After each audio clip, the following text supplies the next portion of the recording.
Welcome to recipes in my way. இன்றைக்கி நம்ம அருமையான சுவையில் ஒரு லஞ்ச் ரெசிபி தான் செய்ய போகிறோம். இது எப்படி செய்கிறது, இதுக்கு தேவையான பொருட்கள் என்ன பார்க்கலாம் வாங்க. 1.5 கப் பாஸ்மதி அரிசியை ஊற வச்சுருக்கேன். இதனோட அளவு 300 கிராம். இது ஒரு அரை மணி நேரம் ஊறட்டும். 1 கப் அளவுக்கு துவரம்பருப்பு, இது 200 கிராம். இதை ஒரு 2 தரம் நல்லா அலசிட்டு குக்கரில் போட்டு வச்சுருக்கேன். 1 கப் பருப்புக்கு 3 கப் அளவு தண்ணி சேர்த்துக்கலாம். இதில் 1/4 டீஸ்பூன் மஞ்சள் தூள், 2 பச்சை மிளகாய், 1 தக்காளி பொடியாக நறுக்கினது, 1 கை அளவுக்கு சின்ன வெங்காயம். குக்கரை மூடி 3 விசில் விட்டு எடுத்துக்கலாம். பாத்திரத்தில் ஒரு 3 டேபிள் ஸ்பூன் அளவுக்கு நெய் விட்டுக்கலாம். இந்த நெய்யில் 2 டேபிள் ஸ்பூன் அளவு முந்திரியை போட்டு வறுத்துக்கலாம். முந்திரியை அதிகப்படுத்தி சேர்க்கிறதா இருந்தாலும் சேர்த்துக்கோங்க.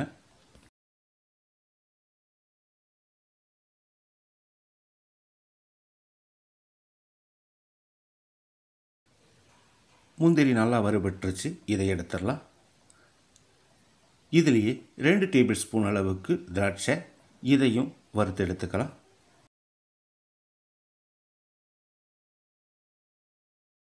திராட்சை நல்லா பலூன் மாதிரி உப்பி வந்துருச்சு, இதை எடுத்துடலாம். இதில் 2 துண்டு பட்டை, 2 ஏலக்காய், 2 கிராம்பு,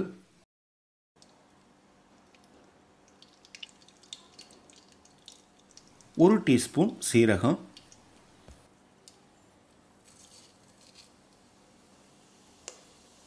சீரகம் பொரிஞ்சிருச்சு. 100 கிராம் அளவுக்கு ஒரு பெரிய வெங்காயத்தை நீளவாக்கில் நறுக்கி வச்சுருக்கேன். இந்த வெங்காயத்தை கண்ணாடி பதத்துக்கு வதக்கிடலாம்.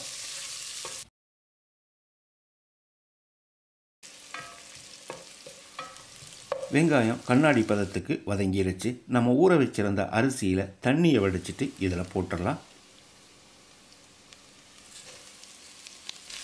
1 நிமிஷம் இதை ஃப்ரை பண்ணி விட்டுடலாம்.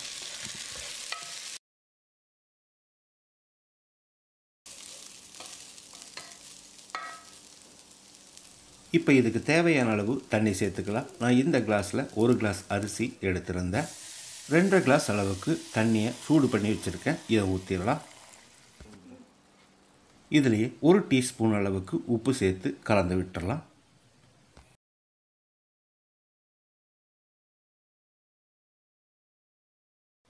உப்பு சேர்த்து கலந்து விட்ட பிறகு ஒரு 10 நிமிஷம் வேகட்டும் மூடி வச்சிடலாம்.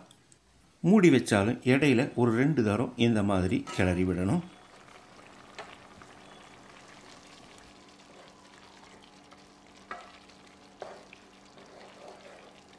இப்போ மறுபடியும் மூடி வச்சு 10 நிமிஷம் வேக விட்டுடலாம்.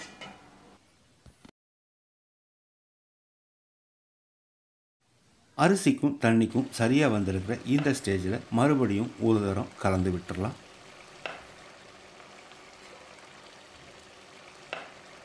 இப்போ இதை நம்ம மூடி வச்சிடலாம். ஸ்டவ்வில் ஒரு பழைய தோசைக்கல் வச்சு அது மேலே இந்த பாத்திரத்தை வச்சிடலாம். 10 நிமிஷம் குறைஞ்ச தீயிலேயே வேகட்டும். 3 விசில் வந்து ப்ரெஷர் அடங்கிருச்சு. இப்போ திறந்துடலாம். பருப்பு நல்லா பூ மாதிரி வெந்திருக்கு. இதை லேசாக மசிச்சு விடணும்.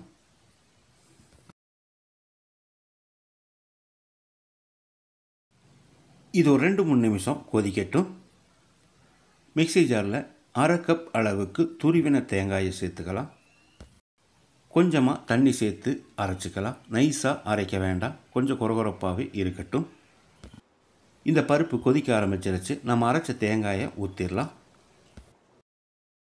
இதுக்கு தேவையான அளவு உப்பு சேர்த்துக்கலாம். நான் 1.5 டீஸ்பூன் உப்பு சேர்க்கிறேன், நீங்கள் பார்த்து போட்டுக்கோங்க. உப்பு சேர்த்து கலந்து விட்டு ஒரு 2-3 நிமிஷம் கொதிச்சா மட்டும் போதும்.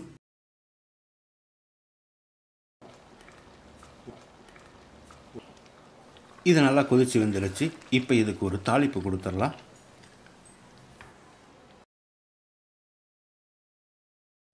தாளிப்பு கரண்டியில் 1 டேபிள் ஸ்பூன் அளவுக்கு எண்ணெய் காய வச்சுருக்கேன். இதில் 1/2 டீஸ்பூன் கடுகு, கொஞ்சமாக கருவேப்பிலை,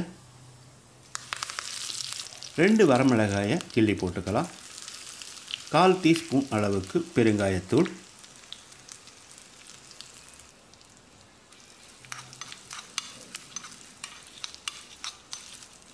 இதில் 1 டீஸ்பூன் அளவு மிளகாய்த்தூள் சேர்த்து கலந்து விட்டு பருப்பில் ஊற்றிடலாம்.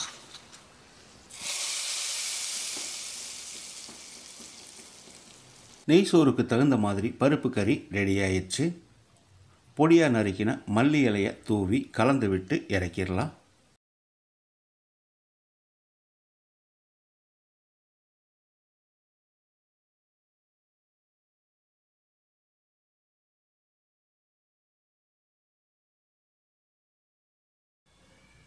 பத்து நிமிஷம் சாதத்தை தம்மில் வச்சுருந்தோம். இப்போ திறந்து பார்த்துடலாம்.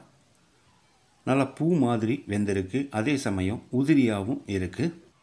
இந்த நெய் சாதத்தை பாஸ்மதி அரிசியில் தான் செய்யணுங்கிறது இல்லை, சீரக சம்பாலையும் செய்யலாம் அல்லது சாப்பாட்டு அரிசியிலையும் செய்யலாம்.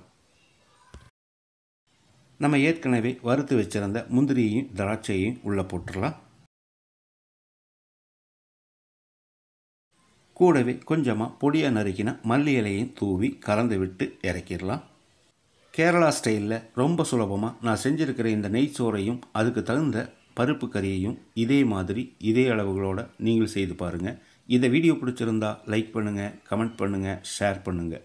சப்ஸ்கிரைப் பண்ணாதவங்க சப்ஸ்கிரைப் பண்ணுங்கள். மறக்காமல் பெல் பட்டனை கிளிக் பண்ணுங்கள்.